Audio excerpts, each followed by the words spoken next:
رکھوں گا تو میں کام کس طرح کروں گا, میں روزہ رکھوں گا جب میں کام نہیں کروں گا تو پھر میں اپنے بیوی بچوں کو کس طرح کھلاؤں گا. تو میرے بھائیوں,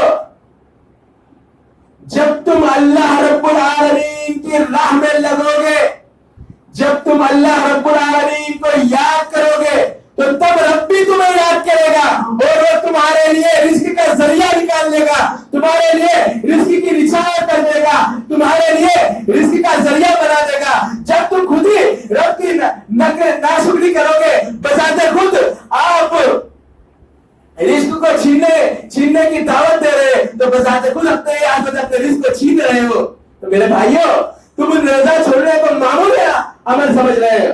تو آئیے, اللہ کے رسول صلی اللہ علیہ وسلم نے کیا فرمایا. مجھے جب معراج ہوئی تو میں نے ایک ایسے شخص کو دیکھا کہ جس کو اوندا لٹکایا گیا ہے, جس طرح بکرے کو ذبح کرنے کے بعد چمڑے نکالنے کے لیے اوندا لٹکایا جاتا ہے اور اسے نوچا جا رہا ہے.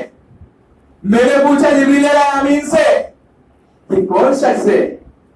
فرمایا یہ وہ شخص ہے جو دنیا میں جان بوجھ کر روزے نہیں رکھتا تھا, جان بوجھ کر روزے چھوڑا کرتا تھا. آج اسی ناعلمی کے سبب, جہالت کے سبب ہمیں روزے کے بارے میں جو وعید ہے اس کے بارے میں جانکاری نہیں ہے. اس کے سبب ہم اس چیز کو چھوڑتے ہی جا رہے ہیں. اس کی وجہ کیا ہے؟ علم نہ ہونا. زکات آج لوگوں کی برین فول ہے, لوگوں کی جیب فول ہے, لوگ مال سے بھرپور ہے, اس کے باوجود بھی وہ زکات نہیں دے رہے. جب ان سے کہا جاتا ہے کہتے ہیں ہمارے پاس اتنی استطاعت ہی نہیں کہ ہم زکات دیں, ہمارے پاس کچھ ہے ہی نہیں کہ ہم زکات دیں, جب ہمارے پاس ہوگا تبھی ہم زکات دیں گے. میرے بھائیوں, تم اس چیز کو معمولی سمجھ رہے ہیں. آئیے, اللہ کے رسول صلی اللہ علیہ وسلم نے زکات نہ دینے والوں کے متعلق کیا فرمایا. کل قیامت کے دن یہی وہ مال ہے جس کی تم زکات نہیں دے رہے ہو. کل قیامت کے دن وہ تمہارے سامنے گنجا سانپ بن کر آئے گا اور تمہیں کہے گا, تو زکات نہ دینے والا اس سے پوچھے گا تم کون ہو؟ کہے گا انا کنزکا, انا کنزکا, میں تمہارا وہ خزانہ ہوں جس کی تم زکات نہیں دیتے تھے, جس کے بارے میں تم بخیلی کرتے تھے, لوگوں کو تب مال نہیں پہنچاتے تھے, غریبوں کی مدد نہیں کرتے زکات کے سبب. تب کیا کرو گے؟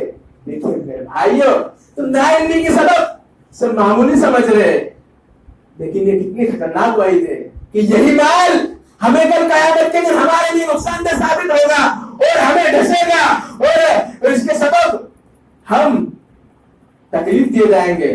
اور آج یہی مال کمانے کے لیے ہم اپنی آخرت کو خراب کر رہے ہیں.